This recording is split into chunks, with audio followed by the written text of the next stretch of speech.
Shalom kekasih-kekasih Tuhan. Pagi hari ini kita kembali membaca dan merenungkan firman Tuhan dengan judul Tuhan mencari penyembahnya.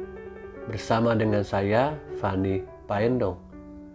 Kejadian pasal 4 ayat 1 sampai dengan 10. Kemudian manusia itu bersetubuh dengan Hawa istrinya dan mengandunglah perempuan itu. Lalu melahirkan Kain. Maka kata perempuan itu, "Aku telah mendapat seorang anak laki-laki dengan pertolongan Tuhan." Selanjutnya dilahirkannya Habel adik Kain. Dan Habel menjadi gembala kambing domba. Kain menjadi petani. Setelah beberapa waktu lamanya, maka Kain mempersembahkan sebagian dari hasil tanah itu kepada Tuhan sebagai korban persembahan. Habel juga mempersembahkan korban persembahan dari anak sulung kambing dombanya, yakni lemak-lemaknya. Maka Tuhan mengindahkan Habel dan korban persembahannya itu. Sekali lagi dikatakan, maka Tuhan mengindahkan Habel dan korban persembahannya itu. Tetapi Kain dan korban persembahannya tidak diindahkannya. Lalu hati Kain menjadi sangat panas dan mukanya muram. Firman Tuhan kepada Kain, "Mengapa hatimu panas dan mukamu muram? Apakah mukamu tidak akan berseri jika engkau berbuat baik? Tapi jika engkau tidak berbuat baik, dosa sudah mengintip di depan pintu. Ia sangat menggoda engkau, tetapi engkau harus berkuasa atasnya." Kata Kain kepada Habel adiknya, "Marilah kita pergi ke padang." Ketika mereka ada di padang, tiba-tiba Kain memukul Habel adiknya itu, lalu membunuh dia. Firman Tuhan kepada Kain, "Di mana Habel adikmu itu?" Jawabnya, "Aku tidak tahu. Apakah aku penjaga adikku?" Firman-Nya, "Apakah yang telah kau perbuat ini?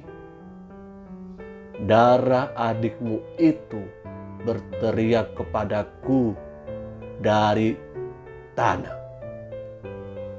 Kekasih-kekasih Tuhan, Tuhan sangat mengenal secara pribadi setiap persembahan yang kita bawa, yang kita berikan kepada Dia. Perkenanan Tuhan itu berfokus kepada sikap hidup kita di dalam memberikan persembahan. Tadi dikatakan, maka Habel dikenan Tuhan beserta dengan persembahannya. Habel dikenan oleh Tuhan persembahannya, sedangkan Kain tidak dikenan Tuhan. Kita bisa melihat di sini Tuhan mencari pribadinya, penyembahnya, bukan persembahannya. Jadilah pribadi yang berkenan, yang disukakan oleh Tuhan setiap saat. Karena persembahan yang hidup itu adalah korban yang hidup.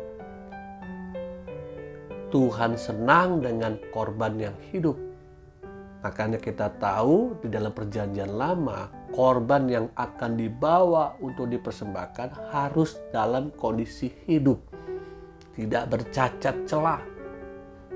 Sekarang kita tidak membawa korban dalam bentuk ternak untuk kita persembahkan kepada Tuhan.